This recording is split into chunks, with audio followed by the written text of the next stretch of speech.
పాలక సంస్థ పీపీపీ ప్రతిపాదనకు ముందు జరిగిన పాయికారీ ఒప్పందాలపై విచారణ జరిపించాలి. కడప కార్పొరేషన్ పట్టిన మలిన డాష్ కమిషనర్ తొలగింపుతో పూర్తి చేయాలి.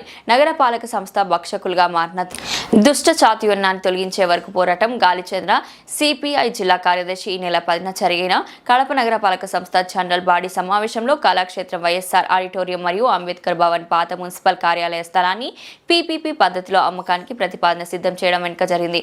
లోపాయికారు ఒప్పందాలపై సమగ్ర విచారణ జరిపించి బాధ్యులపై చర్యలు తీసుకోవాలి. స్థానిక సిపిఐ కార్యాలయం జరిగిన విలేకరుల సమావేశంలో ఆ పార్టీ జిల్లా కార్యదర్శి గాలిచంద్ర డిమాండ్ చేశారు. కడప నగర పాలక సంస్థ భక్తులుగా మారిన దుష్ట చాతుర్యాన్ని పాలక వర్గం తొలగిస్తూ నిర్మాణం చేయాలని, వారి ఆస్తులపై విచారణ జరిపించి ఆదాయాన్ని మించిన ఆస్తులు ఉన్నట్లయితే చట్టపరమైన చర్యలు తీసుకోవాలని వారి డిమాండ్ చేశారు. సమావేశంలో సిపిఐ నగర కార్యదర్శి జి మద్దిలేటి పేర్కొన్నారు.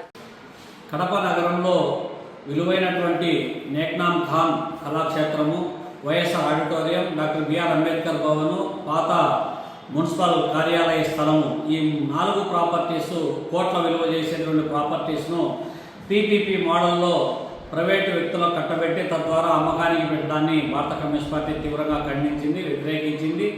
ఈ సందర్భంగా కడప నగరపాలక సంస్థ మేయరు మాట్లాడుతూ, ఇది మేము పాలకవర్గము పెట్టినటువంటి ప్రతిపాదన కాదు, అయితే నగరపాలక సంస్థ కమిషనర్ ద్వారా అడ్మినిస్ట్రేషన్ ద్వారా ఈ ప్రతిపాదన వచ్చి ఉండొచ్చు అనేటువంటి ఆలోచన ఏదైతే చెప్పారో దీన్ని కూడా మేము ఖండిస్తూ ఉన్నాం.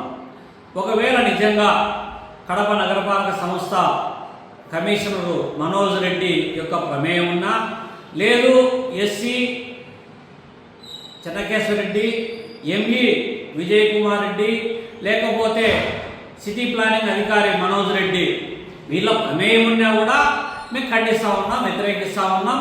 ఆ విధమైనటువంటి ప్రిపరేషన్ ఉంటే, ఆ విధమైనటువంటి పక్కా ప్రణాళికతో దీంట్లో కొట్టేయాలనేటువంటి ఆలోచన ఉన్నట్లయితే తక్షణం వీళ్ళపైన విచారణ జరిపించాలి.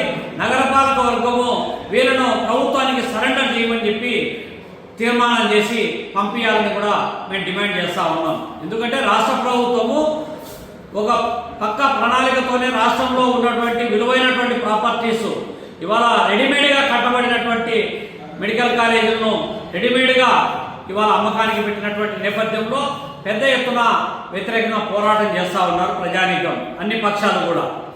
ఈ క్రమంలో స్థానికంగా ఉన్నటువంటి నగరపాలక సంస్థలో ఉన్నటువంటి ప్రాపర్టీస్ను ఈ విధంగా పీపీపీ మోడల్లో తీసుకురావడం అనే దాన్ని చాలా దుర్మార్గమైనటువంటిది.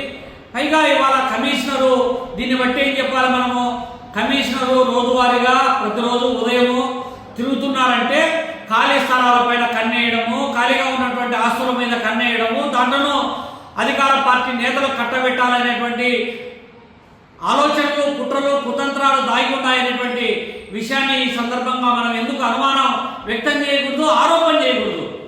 కాబట్టి మరి కమిషనరు ఈ విధమైనటువంటి వైఖరి తీసుకుంటా ఉన్నాడంటే దీని వెనకాల అధికార పార్టీ నేతల హస్తము, ఆలోచన ఉంది అనేటువంటి విషయాన్ని ఈ సందర్భంగా గుర్తు చేస్తా ఉన్నాం. ఎందుకంటే ఇప్పటికే పాలకవర్గం ఏదైనా కావచ్చు, జెడ్పీ పాలకవర్గం కూడా ఇవాళ వైసీపీ, కానీ విలువైనటువంటి ప్రాపర్టీసు 2 స్థలాలుంటే దాంట్లో కేవలం 1.5 కోటి, 2 ఎకరాల 100,000 కోట్ల విలువ చేసే ప్రాపర్టీలో 1.5 కోటితో ఏ విధంగా కాంప్లెక్స్ కడతారో, ఆ కాంప్లెక్స్లో ఏ విధమైనటువంటి డెవలప్మెంట్ వస్తుంది, ఏ విధంగా జెడ్పీ ఆదాయాన్ని పెంపొందించగలుగుతారు.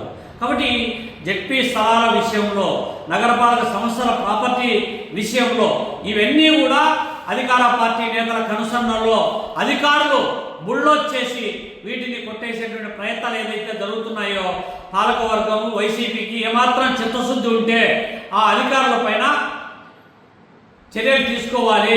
పాలకవర్గము ఆ అధికారులను సరెండర్ చేసేటువంటి చర్యలకు ముమ్మరం చేయాల్సినటువంటి అవసరం, బాధ్యత ఉంది.